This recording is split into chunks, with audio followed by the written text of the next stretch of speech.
எல்லாருக்கும் பிடிக்கும். The Chennai Silks in தரமான ஆடி பெருமை மிக ஆடி. திடீர்னு கல்யாண வாழ்க்கை ரொம்ப சின்ன வயசு, ரொம்ப வயசுலாம் கூட கிடையாது, 20ஸ்லயே.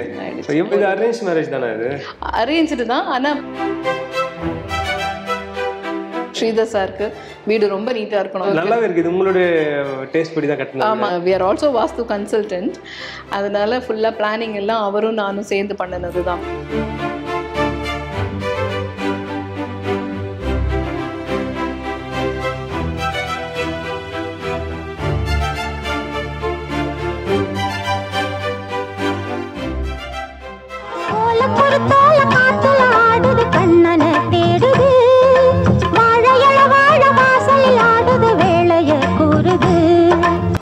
உங்க கூட பிறந்தவங்க என்னோட சிஸ்டர் ராசி. வீட்டில் நாங்கள் சாந்தின்னு கூப்பிடுவோம். அவங்க மூவில வந்து அவங்க ராசி அறுவடை அரங்கேற்ற வேலையெல்லாம் பண்ணிட்டாங்க.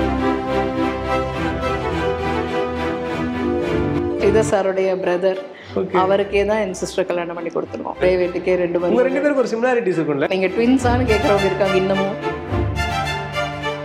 எங்களுக்கெல்லாம் வாஸ்து எப்படின்னா, எங்கள் பசங்களுக்கெல்லாம் நாங்கள் இந்த ஈசான்யத்தில் வந்து ஒரு பீரோ இருக்குல்ல, கன்னி மூலையில் பீரோ இருக்கு, அந்த வாய் மூலை ரூமில் வச்சிருக்கேன் பாரு. இப்படி பேசி தான் எங்களுக்கு பழக்கம். ராத்திரி 12 மணிக்கு வந்துட்டாரு, கையில் பணத்தை எடுத்துட்டு வந்துட்டு, அவளுக்கு மிச்சம் வச்சுட்டு நான் படம் ரிலீஸ் பண்ணலாமா? பண்ணக்கூடாதுல்ல. குள்ள அக்கம் பக்கத்தில் வீட்டில எல்லாம் அசோகன் வந்திருக்காரு. எல்லா ஃபாரஸ்ட்டும் போய் பார்த்துருக்கேன். எல்லாம் டீப் ஃபாரஸ்ட் கூட நுழைஞ்சிருக்கேன். சவுத் இந்தியா ஃபுல்லாக ட்ராவல் பண்ணியிருக்கேன். மேக்ஸிமம் எல்லா டெம்பிள்ஸும் போயிருக்கேன். எல்லாம் எது ரொம்ப பெரிய பெரிய விஷயமா சொல்கிறாங்களோ அதெல்லாம் நான்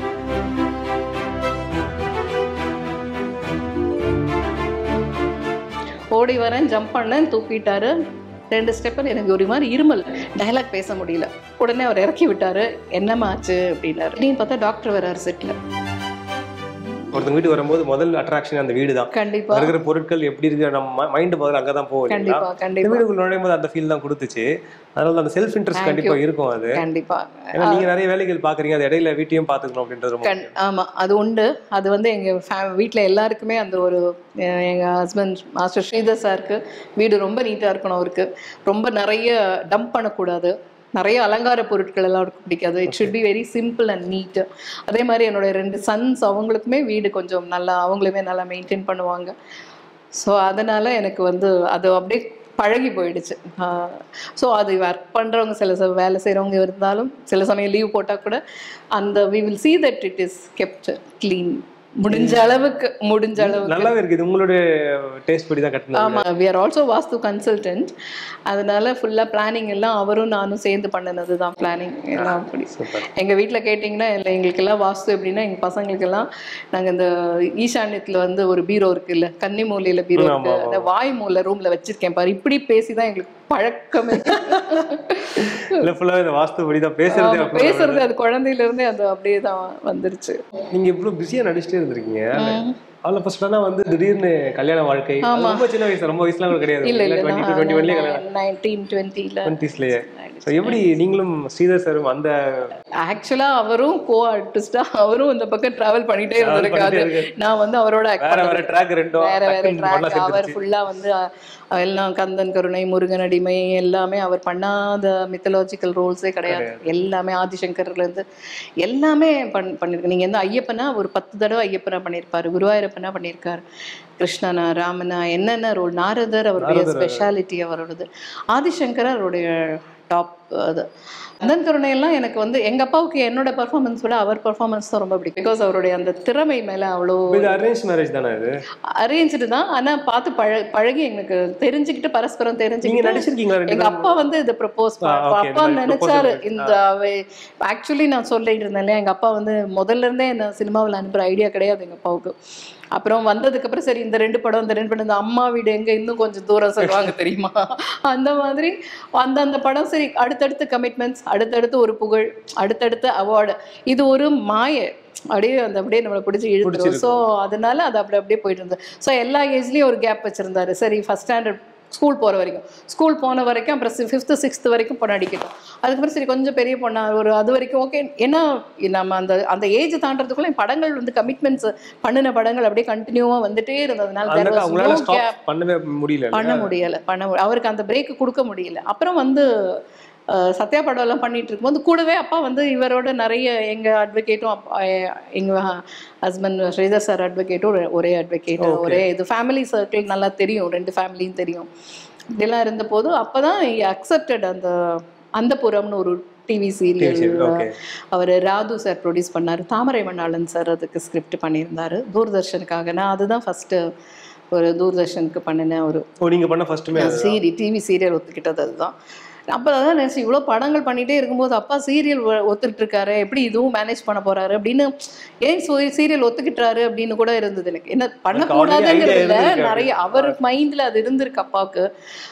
அது எங்கள் அம்மா கிட்ட சொல்லுவாரான். எனக்கு ஆஃப்டர் மேரேஜ் எங்கள் அம்மா சொன்னாங்க, உங்கள் அப்பா ரொம்ப வருஷமாக இவருக்கு தான் உன்னை கல்யாணம் பண்ணி கொடுக்கணும்னு நினச்சிட்டு இருந்தாரு, அதனால தான் அதை வந்து அந்த ஒரு ப்ரொபோசல் இது பண்ணினாரு.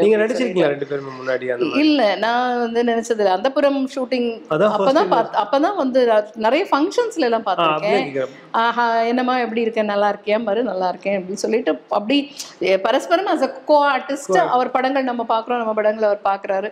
ஐ know him as master Sridhar, he knows me as baby Indira. So இந்த மாஸ்டருக்கும் பேபிக்கும் ஒரு கனெக்ஷன் கடவுள் வச்சிருக்காருங்கிறது ஐ திங்க் இந்த சைல்டு ஆர்டிஸ்ட்லயே கல்யாணம் பண்ணிக்கிட்ட ஒரே பேர் நாங்களும் தான் இருக்கணும். நடிக்க சொன்னீங்கன்னா எவ்வளோ பேஜ் டைலாக் கொடுத்தாலும் நடிச்சிருவேன், எந்த லாங்குவேஜாக இருந்தாலும் நடிச்சிருவேன். ஆனால் வந்து எனக்கு அப்பார்ட் ஃப்ரம் ஸ்டூடியோ தவிர வெளியில் எனக்கு ஒன்றுமே தெரியாது. ஆனால் அப்பார்ட் ஃப்ரம் ஸ்டூடியோ ஒரு உலகம் இருக்குது, அங்கே ஒரு லைஃப் இருக்குது, அதை இப்படி வாழணும் அப்படிங்கிறது எல்லாமே வந்து கற்றுக் கொடுத்தது எங்கள் ஹஸ்பண்ட் தான், மாஸ்டர் ஸ்ரீதர் சார் தான் அந்த கிரெடிட் எல்லாம். அதனால் எனக்கு வாழ்க்கையில் குரு வந்து எங்கள் கணவன், என்னுடைய கலைத்துறையில் குரு வந்து என்னுடைய தந்தை. எம்ஜிஆர் சார் எப்படி தொடர்ந்து படங்கள் நடிக்கும் போது சிவாஜி சார் கூடயும் நிறைய படம் பண்ணியிருக்கேன். இப்போ நான் ஒருத்தர் பேரை நீங்கள் கேட்டீங்கன்னா அவங்கள பற்றி சொல்றதுக்கு I have one history about. Manipayal படம் வந்து சத்யா மூவிஸ், ஏண்டியம்மா இதுக்கு பேரு ராகரீகமா அந்த சாங். ஸோ அந்த படம் வந்து பெரிய ஹிட். அந்த படம் சத்யா மூவிஸோட படம். அது ஆரம் வீரப்பன் ப்ரொடக்ஷன், ஜெகநாதன் அங்கிளோட ஃபர்ஸ்ட் டைரக்ஷன். அவர் அதுதான் ஃபர்ஸ்ட் டைரக்ஷன். இதுக்கு முன்னால நான் எம்ஜிஆர் அங்கிளோட நேற்று இன்று நாளை, இதய வினை, நேற்று இன்று நாளை, உரிமை குரல் இதுக்கு அப்புறம் தான் நான் இந்த நானேன் பிறந்தேன், இதய வினை, நேற்று இன்று நாளை அசோகன் அங்கிள் ப்ரொடக்ஷன்.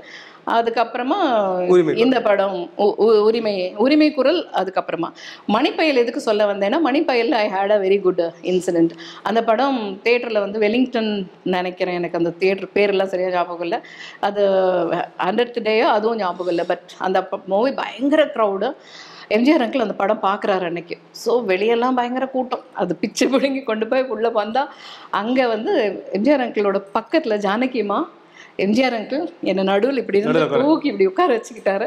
அந்த படம் 3 மணி நேரமும் அவரோட உட்காந்து அந்த ஏண்டியம்மா அந்த சாங் எல்லாம் வரும்போது ஜானகி மட்டும் சொல்லுவார், அரை இப்படி பண்ணுறாப்பார், இப்படி பண்ணியிருக்காப்பா சொல்லிட்டு அது நடுவில் ஐஸ்கிரீம் வாங்கி கொடுத்தாரு, பாப்கார்ன் வாங்கி கொடுத்தாரு. இதெல்லாம் ஞாபகம் இருக்கு, அதெல்லாம் சாப்பிட்ற விஷயம். ஐஸ்கிரீம் எல்லாம் அந்த வயசுல ரொம்ப அதெல்லாம் ஞாபகம் இருக்கு. அவரோட உட்காந்து அந்த படம் ஃபுல்லா பார்த்து ஒவ்வொரு சீனும் ரசிச்சாரு. இப்படி பண்றாப்பாரு, அந்த ஏண்டியம்மா சாங் எல்லாம் அவ்வளோ ஒரு சிரிச்சு ரசிச்சாரு. அதுக்கப்புறமா அந்த ஒரு அவார்டு இந்த ஃபங்க்ஷன் நடந்தது ஸ்டேஜில். அப்புறம் இந்த குட்டி இல்லையா பாப்பெல்லாம் வந்து இப்போத்த மாதிரி ஸ்டேஜ் எல்லாம் கிடையாது, ஒரு டேபிள் அது மேலே மைக் எல்லாம். அப்போ வந்து என்ன பண்ணாரு, அவருக்கு என்ன சைஸ் மாலை போடுவாங்க தெரியும், பெரிய மாலை கொண்டு வந்து போட்டாங்க. அவர் என்ன பண்ணார், அப்படியே தூக்கி அந்த டேபிளில் நிற்க வச்சு அந்த மைக்கை அவரே கொஞ்சம் தள்ளி விட்டுட்டு அவர் கழுத்தில் இந்த மாலையை தூக்கி அப்படியே போட்டுட்டு சொன்னார், இந்த படத்துக்கு வந்துட்டு மணிப்பயல்னு பேர் வைக்கிறத விட மணிப்பெண்ணுன்னு பேர் வச்சிருக்கணும் அப்படின்னு சொல்லிட்டு அந்த ஸ்டேஜில் அது ஒரு பெரிய பாராட்டு மழையா இருந்தது. பாருங்க, அது நீங்க சொல்றது ஆல்மோஸ்ட் ஒரு கிட்டத்தட்ட 50 வருஷம் ஆக போகுது, 50 வருஷம் 45 வருஷம் மேல ஆயிடுச்சு. அந்த மாதிரி இன்னும் நமக்கு அந்த ஐஸ்கிரீம் சாப்பிட்டது, பாப்கார்ன் சாப்பிட்டது, அவரோட இருந்தது, மாலை போடுறது, அவரோட இருந்து அவங்க வீட்டுக்கு போயிருக்கேன், அவங்க சாப்பாடு சாப்பிட்ருக்கேன். எல்லா எம்ஜிஆர் அங்கிளோட எல்லா பர்த்டேக்கும் நான் அங்கே இருப்பேன்.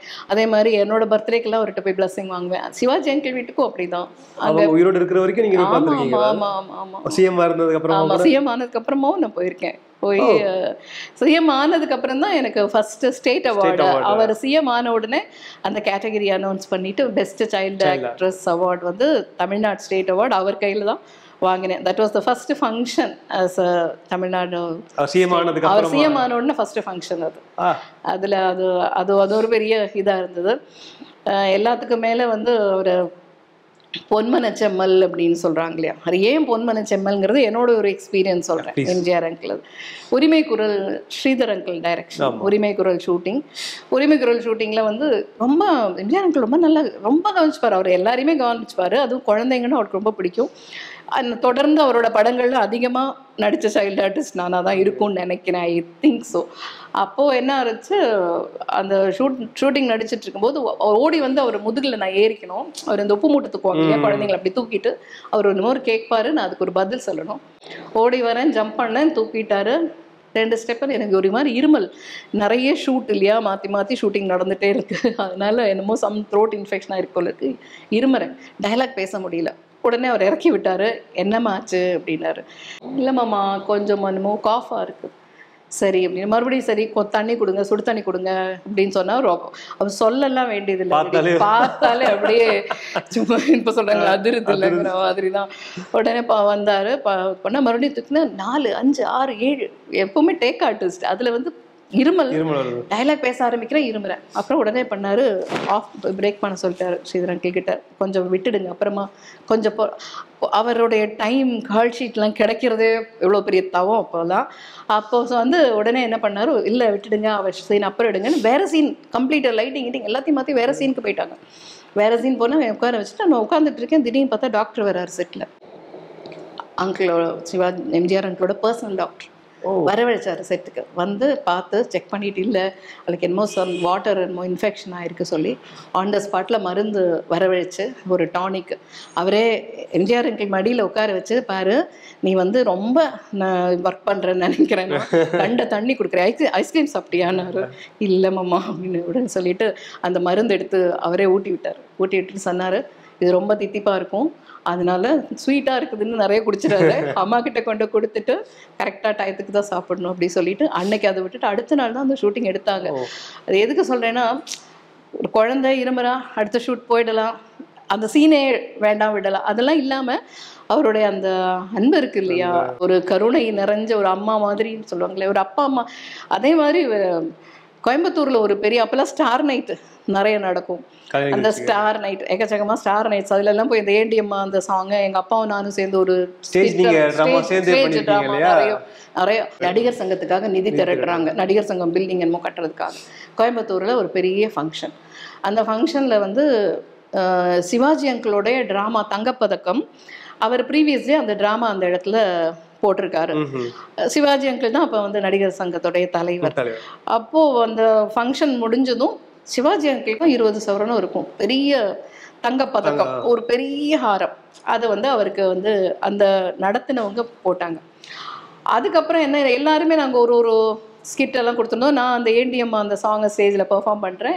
அப்போது சிவாஜி அங்கிளுக்கு என்ன பண்ணாங்க, அவங்க வந்து அந்த தங்க பதக்கத்தை வந்து அன்னைக்கு தான் போடுறாங்க. அந்த குழு அந்த நடத்தின அந்த பெரிய கோல்டு தங்கத்தில் செயின் அதை கொண்டு போட்ட உடனே என்ன பண்ணாரு சிவாஜி அங்கிள் வந்து என்ன பண்ணாரு, இதை வந்து நான் நடிகர் சங்கத்துக்காக கொடுத்துடுறேன், ஏலம் கொடுக்குறேன் அப்படின்னாரு. 1 லட்சத்துக்கும் என்னமோ சொல்லிட்டு நான் அது 1 லட்சம் நேனும் இது வந்து நடிகர் சங்கத்துக்கு தானே போகுது அப்படின்னு சொல்லிட்டு நான் இதை வாங்கிக்கிறேன் அப்படின்னு சொல்லிட்டு சின்னப்பதேவர் அங்கிள் அதை வாங்கினார். அப்புறம் எம்ஜிஆர் அங்கிளும் சின்னப்பதேவர் அங்கிள் சிவாஜி அங்கிள் 3 பேர் பேசினாங்க. என்னமோ பேசிட்டு எம்ஜிஆர் அங்கிள் ஸ்டேஜில் வந்துட்டு மைக் எடுத்துகிட்டு சொன்னார், இது வந்து ரொம்ப நல்ல விழா, நிறைய பேர் அவங்களுடைய இதெல்லாம் கான்ட்ரிபியூஷன் கொடுத்துருக்காங்க. நான் இப்போ வந்து இதில் எனக்கு ரொம்ப மனசுக்கு பிடிச்ச ஒரு நடிகருக்கு இதை கொடுக்க போகிறேன் அப்படி சொல்லிட்டு என்னுடைய தம்பி ராமச்சந்திரனின் மகள் பேபி இந்திராவுக்கு அவள் இந்த இது அவளுடைய கான்ட்ரிபியூஷன் கொடுத்ததுக்காக இதை நான் பரிசளிக்கிறேன்னு சொல்லி கூப்பிட்டு அவங்க 3 பேருமா ஸ்டேஜில் ஏற்றிக்க வச்சு அந்த தங்க பதக்கத்தை எனக்கு போட்டாங்க. தாங்குற அளவுக்கு நமக்கு உருவம் கிடையாது. ஐயோ அதெல்லாம் வந்து அப்பதான் நினைக்கிறதப்பா என்ன.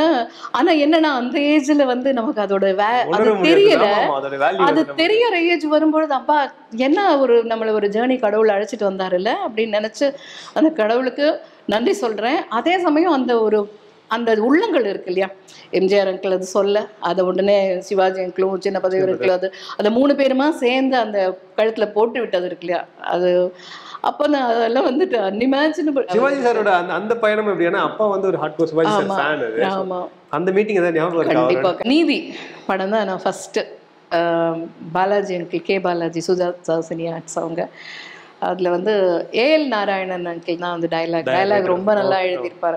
ஆக்சுவலாக அவருடைய எல்லா படங்கள்லையும் எனக்குன்னு அவர் தனியாக ஒரு ரோலே கிரியேட் பண்ணுவார். அந்த மாதிரி ஒரு because he use to like my performance very much.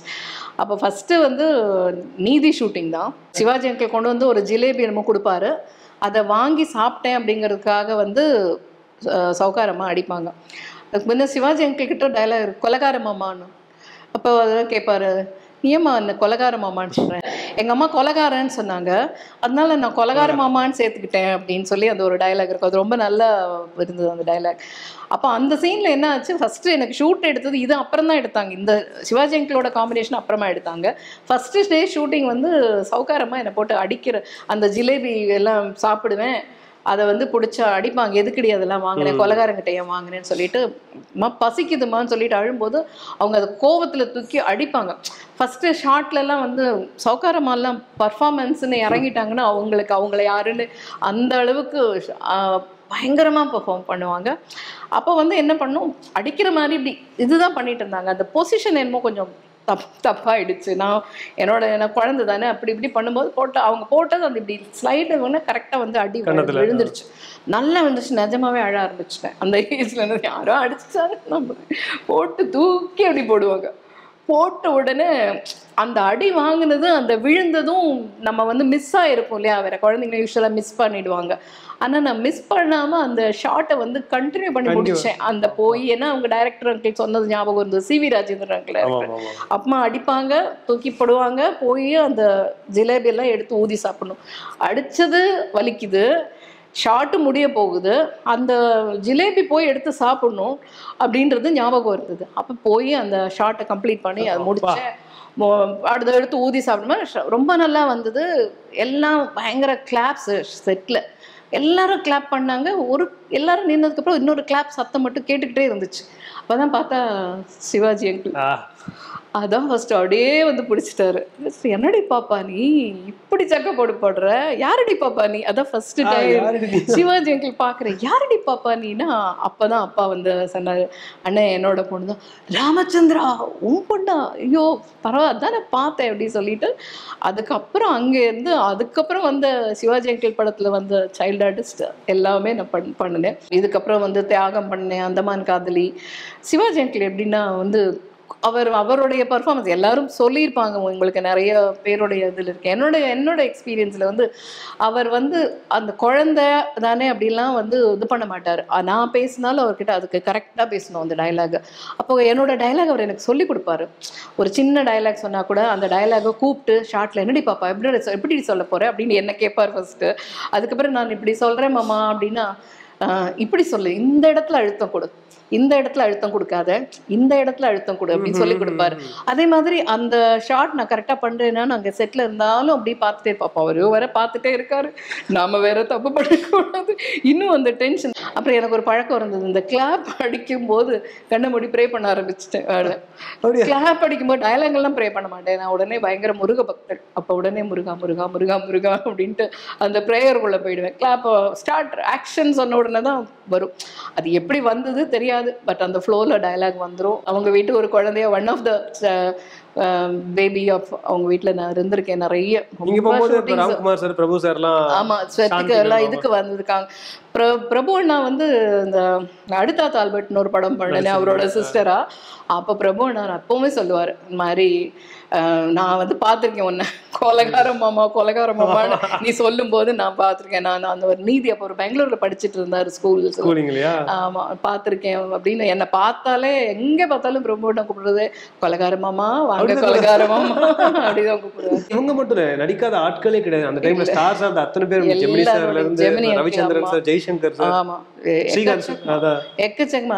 Gemini uncle டாக்டரா நடிச்சிருக்கேன், முத்துராமன் அங்கிளோட நிறைய நடிச்சிருக்கேன், சிவகுமார் அங்கிள் டாக்டரா நடிச்சிருக்கேன், ஜெய்சங்கர் அங்கிள், அப்புறம் ஸ்ரீகாந்த் அங்கிள், ரவிச்சந்திரன் அங்கிள், எல்லாம் ஆல்மோஸ்ட் அப்போ அந்த பீரியட்ல யாரெல்லாம் உங்களுக்கு எஸ்வி ரங்காராவ் அங்கிளுக்கு பேரனா இதை நடிச்சிருக்கேன். அப்புறம் அன்பு சகோதரர்கள்னு ஒரு படம், நிறைய எல்லாரோடைய. அதே மாதிரி காமெடி ஆர்டிஸ்ட்ல எடுத்தது பார்த்தீங்கன்னா தங்கவேலு அங்கிள் இருந்து நாகேஷ் அங்கிள், உங்க விகேஆர், தேங்கா ஸ்ரீனிவாசன் அங்கிள், இவங்கெல்லாம் பெரிய பெரிய பெரிய லெஜண்ட்ஸ். ஆனால் they all had a very big என் ஒரு பிளேஸ். அவங்க மனசில் எனக்கு ஒரு இடம் இருந்தது. எல்லாருக்குமே பேபி இந்திரானா அவங்க அந்த ஒரு ரொம்ப ப்ரைஸ் பண்ணுவாங்க, ரொம்ப சப்போர்ட் பண்ணுவாங்க, பெருசா புகழ்வாங்க. பார்த்தா செட்ல பாத்தீங்கன்னா ஒருத்தர் பார்த்தா ஐயோ இந்த பொண்ணு பண்றா பாரு அப்படின்னு சொல்லி அந்த இன்ட்ரோடியூஸ் பண்றது. இப்ப புதுசா யாராவது ஒருத்தவங்க வந்தா கூட இவங்க வந்து எல்லாருமே அந்த குழந்தைங்களை அந்த தூக்கி அப்ரைஸ் பண்ணி கொடுக்கறதுன்னு இருக்கு பாருங்க. அதெல்லாம் வந்து எல்லா செட்டுக்கு வெளியில பெரிய கூட்டமாக தான் உட்காந்துருப்பாங்க.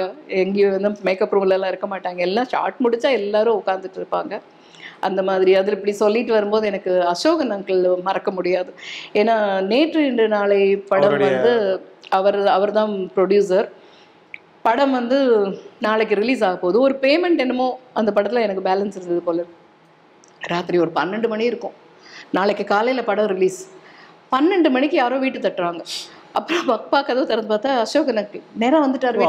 ராத்திரி 12 மணிக்கு வந்துட்டாரு, கையில் பணத்தை எடுத்துட்டு வந்துட்டு, ராமச்சந்திரன் நான் வந்துட்டு மறந்து போயிட்டேன் ராமச்சந்திரன், நாளைக்கு காலையில் படம் ரிலீஸ். ஏன்னா நீங்கள் என்ன நான் வந்துருவேன், என்ன எதுக்கு நீங்கள் வந்தீங்க? இல்லை குழந்தை அவ்வளோ நல்லா பண்ணியிருக்கா, நான் அவளுக்கு மிச்சம் வச்சுட்டு நான் படம் ரிலீஸ் பண்ணலாமா? பண்ணக்கூடாது, இல்லை அது தப்பு, இல்லை பெரியவங்கெல்லாம் பரவாயில்ல, அவளுக்கு பேலன்ஸ் வச்சுட்டு நான் படம் ரிலீஸ் பண்ணக்கூடாது, அதனால நாளைக்கு படம் ரிலீஸ் அவளுக்கு கொடுத்துட்டு தான் படம் ரிலீஸ் பண்ணணும்னு சொல்லிட்டு ராத்திரி 12-12:30 மணிக்கு வீட்டுக்கு வந்தோம். அதுக்குள்ள அக்கம் பக்கத்தில் வீட்டில எல்லாம் அசோகன் வந்திருக்காரு, அசோகன் அவ்வளோ கூட்டம் சேர்ந்துருச்சு. எதுக்கு சொல்ல வரேன்னா எப்படிலாம் இருந்திருக்காங்க அந்த காலத்தில், எந்த மாதிரிலாம் லெஜண்ட்ஸாக இருந்திருக்காங்க. எது சொல்லுவாங்களே, யானைக்கு அதோடைய பலம் தெரியாது சொல்லுவாங்க, ஆஞ்சநேயருக்கு அவங்களோட பலம் தெரியாது. அந்த மாதிரி அந்த காலத்தில் இருந்தக்கூடிய பெரிய ஆர்டிஸ்ட்லேருந்து எல்லாருக்குமே, அவங்க எல்லாருமே அங்கே பெரிய ஆர்டிஸ்ட் தான். அவங்களுக்கு அந்த சப்போர்ட்டிங் கேரக்டர்ஸ் பண்ணுறவங்க எல்லாம் கூட ஒரு பெரிய ரொம்ப திறமைசாலிகள். உங்களுக்கு வந்து லாங்குவேஜோ இல்லை அதோட இதோ எல்லாம் பண்ண தெரியலன்னா அது கஷ்டம். பட் அந்த மாதிரி ஒரு லெஜண்ட்ஸோட எல்லாம் ஒர்க் பண்ணணுமே அப்படின்றது இருக்கு. எல்லாரையும் நினைக்கும் போது எனக்கு ஸ்பெசிஃபிக்கா அந்த நாள் அசோகன் அங்கிள் ராத்திரி வந்து அதை வந்து என்னால மறக்கவே முடியாது. அந்த அளவுக்கு ஒரு சைல்டு ஆர்டிஸ்ட்டுங்கிறது, ஒரு பேபிந்திரா ஒரு மோர் தென் ஒரு 250 மூவிஸ் ஆஸ் பேபிந்திரா பண்ண முடிஞ்சதுன்னா அதுக்கு காரணம் வந்து இந்த இத்தனை பேரோட சப்போர்ட் தானே. நம்ம தனியா வந்து எதுவும் பண்ண முடியாதுல்ல. சின்ன வயசுல அந்த குழந்தை பருவத்தை வந்துட்டு எல்லாருமே கடந்து வந்திருப்பாங்க, அதை அனுபவிச்சிருப்பாங்க. ஆனா சைல்டு ஆக்டருக்கு அது நடக்காது. யூஸ்வலா இப்போ ஒரு 50-40 ஃபிலிம்ஸ் பண்ணவங்களே வந்து மிஸ் பண்ணிருப்பாங்க. நம்ம 300 படம் கிட்டத்தட்ட பண்ணிருக்கோம், 10 வருஷம் தொடர்ந்து கேப் இல்லாம. நீங்க மிஸ் பண்ணிருக்கீங்களா அந்த மெமரிஸ்? ஐ மீன் சைல்ட்ஹுட் டேஸ் மெமரிஸ் சொல்றீங்களா? நான் ஸ்கூல் ரொம்ப கம்மி. ஸ்கூல் அஃப்கோர்ஸ், ஆனா எக்ஸாம்ஸ் போயிடுவேன். அப்பா அது மட்டும் கரெக்டா போவீங்க. பட் எழுதி முடிச்சா டக்குன்னு அடுத்த நான் வந்து எப்பவுமே பேக்கோட தானே இருப்பேன் ஸ்கூல்ல. நான் ஷூட்டிங் எல்லாம் ஃபுல்லா என்னுடைய ஸ்கூல் புக்கு பேக்ஸ் எப்பவுமே இருக்கும். ஷார்ட் பிரேக்ல எல்லாம் ஆமா, பிரேக்ல எல்லாம் போய் படிச்சுட்டு தான் இருப்பேன். இல்லைன்னா நான் போய் எப்படி எக்ஸாம் எழுத முடியும்? அதை வந்து ஒரு தடவை பிரேம் நசீர் அங்கிள் பார்த்துட்டார் மலையாள பட ஷூட்டிங்ல. அவர் வந்து என்னோட ப்ராக்ரஸ் ரிப்போர்ட் வேற எடுத்து பார்த்துட்டாரு. அதுல இருந்தது அப்பா சைன் பண்றதுக்காக வாங்கி வச்சது. அதை வந்து பார்த்துட்டு எடுத்து புக்கை என்ன படிச்சுட்டு இருக்கேன் அப்படின்றாரு. எந்த குட்டி படிச்சோண்டு இருக்குன்னா ஸ்கூலுக்கு வந்து அவர் நினைச்சாரு போற ஸ்கூல் போகல. ஏன்னா அவ்வளவு படம் அவரோடவே கிட்டத்தட்ட 30-40 படம் அவர் பொண்ணா நடிச்சிருக்கேன். அப்போ அவர் டெய்லி ஷூட்டிங்ல என்ன பார்த்துட்டு அப்ப ஸ்கூல் போவேன்னு எப்படி நினைப்பாரு அவர். அப்போ ஸ்கூல் போகுதுண்டோ அப்படின்னாரு. ஆமா ஸ்கூல் போயிட்டு இருக்கேன். எந்த கிளாஸ் படிக்கிறப்ப 5th or 6th படிக்கிறேன் அப்படின்ட்டு. அப்புறம் பார்த்தா பேக் எல்லாம் எடுத்து பார்த்துட்டு அதுல ப்ராக்ரஸ் ரிப்போர்ட்ல வந்து எல்லாமே மார்க்ஸ் எல்லாம் பார்த்துட்டு எல்லாரையும் கூப்பிட்டு சொல்ல ஆரம்பிச்சிடும், இவன் படிக்கிறான், நல்லா வேற படிக்கிறான் அப்படின்னு சொல்லி அதை வந்து ஒரு எக்ஸ்கர்ஷன் ஒரு வருஷத்துக்கு ஒருக்க கூட்டிட்டு போவாங்க, வெக்கேஷனுக்கு ஒரு கூப்பிட்டு போவாங்க. ஆனா நான் டிராவல் பண்ண அளவுக்குலாம் யாரும் டிராவலே பண்ணிருக்க முடியாது அந்த ஏஜ்ல. நான் கர்நாடகாவில் இருக்கிற எல்லா ஃபாரஸ்ட்டும் போய் பார்த்துருக்கேன், எல்லா டீப் ஃபாரஸ்ட் கூட நுழைஞ்சிருக்கேன். அதே மாதிரி எல்லாம் எக்ஸப்ட் நார்த்து தவிர சவுத் இந்தியா ஃபுல்லாக ட்ராவல் பண்ணியிருக்கேன். மேக்ஸிமம் எல்லா டெம்பிள்ஸும் போயிருக்கேன். எல்லாம் எது ரொம்ப பெரிய பெரிய விஷயமா சொல்கிறாங்களோ அதெல்லாம் நான் வந்து ஸ்கூல் போயிருந்தா பண்ணியிருக்க முடியாது. So my experience as a child was more than as a student in the school. So அந்த ஸ்டூடெண்ட்டாக இருந்தால் எனக்கு வந்து அது ஒரு அளவுக்குள்ளே முடிஞ்சிருக்கும். பட் நான் ஒரு சைல்டு ஆர்டிஸ்டாக இருந்ததுனால என்னோட ஜேர்னி கொஞ்சம் பயங்கர வேஸ்டாகவும் அண்ட் இன்னும் அதிகமான ஒரு knowledge, because the more you travel the more you learn அப்படிங்கிற ஒரு இது இருக்கு இல்லையா. அதனால திஸ் ஜேர்னி வாஸ் ரியலி நான் என்ஜாய் பண்ணி தான் பண்ணியிருக்கேன். உங்க கூட பிறந்தவங்க 2 தம்பி 2 தங்கை இல்லையா? ஆமாம், எனக்கு 2 தம்பி 2 தங்கை. ஸோ அவங்களும் எல்லாம் மூவிஸ்ல நடிச்சிருக்காங்க. எல்லாருமே ஆளுக்கு ஃபெமிலியர் வந்து ராசி, என்னோட சிஸ்டர் ராசி. வீட்டில் நாங்கள் சாந்தின்னு கூப்பிடுவோம். அவங்க மூவில வந்து அவங்க ராசி அறுவடை நாள் பண்ணியிருக்காங்க, அரங்கேற்ற வேலையெல்லாம் பண்ணியிருக்காங்க. அவங்களுக்கு என்னோட மேரேஜ் முடிஞ்ச ஒரு 2 வருஷம் அவங்களுக்கும் மேரேஜ் பண்ணியாச்சு. என்னோட பிரதர் இன் லவ்க்கே தான் அவங்களுக்கு கொடுத்துருக்கோம். சாரோட ஸ்ரீதர் சாரோடைய பிரதர் அவருக்கே தான் என் சிஸ்டர் கல்யாணம் பண்ணி கொடுத்துருக்கோம். ஒரே வீட்டுக்கே ஒரே வீட்டுக்கே 2 பேருக்கு ஒரு சிமிலாரிட்டிஸ் இருக்கும்ல, அது சொல்லிருக்காங்களா? ட்வின்ஸ்னு சொல்லுவாங்க நிறைய பேர். நீங்க ட்வின்ஸான்னு கேக்குறவங்க இருக்காங்க இன்னமும். எவ்வளவு ஏஜ் டிஃபரன்ஸ்? என்ன விட அவங்க ஒரு 4-5 years is younger to me. எனக்கு அப்புறம் ஒரு பிரதர், அவருக்கு அப்புறம் தான் அவங்க. ஆனா கொஞ்சம் எங்களுக்கு வீட்டுல தெரியாது, வீட்டுல எங்களுக்கு நிறைய டிஃபரன்ஸ் இருக்கு எனக்கு அவங்களுக்கும். ஆனா எல்லாரும் பாக்குறவங்க எல்லாம் நீங்க வந்து ட்வின்ஸான்னு கேட்பாங்க. அந்த ஒரு இது இருந்தது. அண்ட் மழலை பட்டாளத்தில் ஆல்மோஸ்ட் நாங்கள் 4 பேர் 3 பேர் நாங்கள் இருக்கோம். எல்லாம் அந்த ஸ்க்ரூ டிரைவர் வச்சுட்டு எல்லாத்தையும் நோண்டி போடுறது அது என்னுடைய பிரதர் தான் பண்ணாங்க. ஒரு ஸ்பெக்ஸ் போட்டுட்டு வருவாங்க, அவங்க தான் ராசி. ஒரு சின்ன ஸ்பெக்ஸ் போட்டுட்டு இங்கிலீஷ்லேயே பேசிட்டு இருக்கக்கூடிய கேரக்டர் வந்து ராசி பண்ணினாங்க. நாங்கள் சேர்ந்து நடிச்சது அந்த படம். ஆனா அவங்க பெருசா அதுக்கப்புறம் படங்கள் அவங்க பண்ணல. அவங்க இல்ல, அவங்க சும்மா ஒரு ஹாபியஸ். அவங்க எல்லாம் ரெகுலர் ஸ்கூல் கோயர்ஸா. லட்சுமி ஆண்டி சொன்னாங்க, அவங்களுக்கு எங்க ஃபேமிலி ஃபுல்லா நல்லா தெரியும், ரொம்ப க்ளோஸா தெரியும். அதனால அவங்க சொன்னாங்க, ராமச்சந்திரன் சார் எனக்கு நிறைய பசங்க வேணும், நான் உங்க வீட்டுல நாங்க 5 பேர் இருக்கோம், நாங்க 2-3 பேர் உங்க வீட்டுல இருந்து எடுத்துக்கிறேன் அப்படின்னு சொல்லிட்டு அப்புறம் அதுல பண்ணினது தான். இவங்க வந்து அதுக்கப்புறமா 2 இவங்க படம் பண்ணினாங்க. அப்புறம் என்னோட மேரேஜ் அப்பா போனதுக்கு அப்புறமா எங்களோட அந்த லைஃப் ஸ்டைல் ஆயிடுச்சு. சரி, எல்லாரையும் நான் செட்டில் ஆனதுமே எல்லாருமே செட்டில் பண்ணிட்டாங்க. மற்ற அதர் லாங்குவேஜஸ்லயுமே பெரிய பெரிய ஸ்டார்ஸோட எல்லாரோடய பண்ணிருக்கீங்களா? இப்போ நீங்க பண்ணிருக்கேன். இன்னும் சொல்ல போனா கன்னடால வந்து கம்பேரிட்டிவ்லி ஒரு 40 to 50 ஃபிலிம்ஸ் பண்ணிருப்பீங்க. ஆமா, மோர் தென் 50. ஆனா அங்க சொல்லும்போது தமிழ்நாட்டுல எப்படி கொண்டாடுறோமோ கன்னடால போனாலும் அங்கேயுமே வந்து உங்களை எல்லாரும் அவங்க எங்க வீட்டு பொண்ணு எங்க ஊர் பொண்ணு அப்படின்னு இங்கேயும் வந்து கர்நாடகா ஆடியன்ஸ் பார்த்தீங்கன்னா அவங்க வந்து கன்னடா பொண்ணுன்னு தான் நினச்சிட்டு இருக்காங்க. பிகாஸ் அப்போ எல்லாமே உங்களுக்கு டப்பிங் எல்லாம் கிடையாதுல்ல, எல்லா லாங்குவேஜும் நம்மளே தான் பேசணும். லைவ் ஷூட் எல்லாம் போகும், அப்போல்லாம் நிறைய லைவ். அப்புறம் டப்பிங் பண்ணாலும் பை காட்ஸ் கிரேஸ் எல்லா லாங்குவேஜுமே நானே தான் டப் பண்ணிருக்கேன். அது ஒரு பேஷன்னு சொல்லலாம். அந்த லாங்குவேஜ் எல்லாம் மேபி அந்த லாங்குவேஜ் எல்லாம் கத்துக்கணுங்கிறதுல ஒரு இன்ட்ரெஸ்ட் குழந்தைங்களா இருக்கும்போது எல்லாமே இந்த பசுமர தாணி போல் ஒன்று சொல்லுவாங்க தெரியுமா, அந்த ஏஜ்ல என்ன கத்து கொடுத்தாலும் வந்து டக்குன்னு அந்த பெரியவங்களை விட குழந்தைங்களுக்கு வந்துட்டு கேப்சரிங் கெப்பாசிட்டி, கிராஸ்பிங் பவர் ரொம்ப ஜாஸ்தி. எல்லா லாங்குவேஜும் பேசுவேன் நான். எல்லாமே நல்லா இருக்கும், எல்லாருக்கும் பிடிக்கும். சென்னை சில்க்ஸின் தரமான ஆடி பெருமை மிக ஆடி.